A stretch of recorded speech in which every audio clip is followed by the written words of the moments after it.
I am very proud. My Honorable Prime Minister is here for this great event. This is a historic event of this country. This is not the historic event of Mysore. This is the historic event of the youth movement of this country. I remember the saying of Swami Vivekananda. He said, be bold-hearted when you are defeated. Be large-hearted when you are victorious. Today, my Prime Minister is here.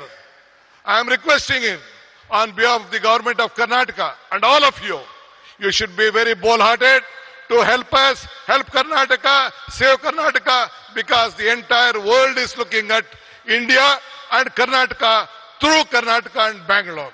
So I request you, once I remember.